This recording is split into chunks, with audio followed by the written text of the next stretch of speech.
म्हापसा मार्केटांतल्या भाजी व्यापाऱ्यांनी वाडोवन दिल्ले पटयेचेर चिंता उक्तायल्या, पूण पालिकेचे म्हणणे पटी चड वाडयल्ली ना, जाग्या प्रमाण दर निश्चित केल्यात। आणि आमका बी 30 रेट, तर आमचे आता हे मशरूम 40 रुपये, त्यांचे 40 रुपये, आमचे 50 रुपये म्हटलं कोण घेतले, आम्ही त्यांच्याकडून 40 आणि घेत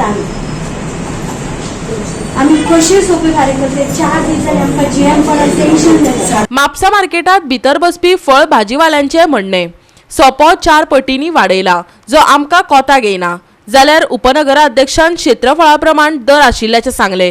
आयकात विराज फडके। भाजी मार्केटातले सगळे जे इंडोर आहा पळय ते सगळे वेंडर्स येयल्ले, सो तेंचो मेन इश्यू आसलेलो की सोपो म्हणटा ते आमी जे रेट्स वाडयल्लेले आहा सोप्याचे चड वाडोवंक ना, एक्चुअली 5 रुपीज कितें तरी पर स्क्वेअर मिटर वाडयल्लेले आहा। सो ते कितें म्हणटा की आमचो पयलीं फक्त 20 रुपये घेताले। हांव नको खंयच्या बेजिसाचेर तो पयलींचो सोपेकार ऑर जो कोण आसलेलो तो 20 रुपये घेतालो, बिकॉज एक एकल्याचो जागो तेजो 4 स्क्वेअर मिटर आहा। तर पयलींच्या रेटीन सुद्दां पळयल्यार it becomes 20 into 4 square metre तशें जाता। तो 20 रुपये खंयच्या कायद्यान घेतालो तें म्हाका खबर ना। सो तांकां आतां कितें दिसता की आमी 4 पटींनी वाडयला, वीच इज रॉंग, की आमी 4 पटींनी वाडोवंक ना।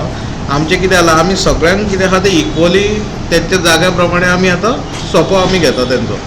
सो फक्त 5 रुपीज वाडयल्लेले आहा आनी 5 रुपया उरलेले आहा ते गार्बेज टॅक्स आसता। इतलें आतां तांकां सांगलां की तुमकां दिसता जर चड वाडयल्लें आहा ती एप्लिकेशन करा आनी त्याच्या वयल्यान आमी जे एप्लिकेशन येता तशी तेच्या वयल्यान आमी परतून कावन्सिलाक घालतले आनी कावन्सील कितें आहा तें डिसायड करता। रायट नाव शेडीच्या भितून जे आहा ते 25 rupees per square metre and 5 rupees is the garbage per day for per vendor. आणि आउटडोर जे आहा तांकां 15 rupees per square metre and 5 rupees is the garbage. Goa 365 खातीर डिलन रॉड्रिक्स, जवाहर बर्वे आनी ओमकार देशप्रभू।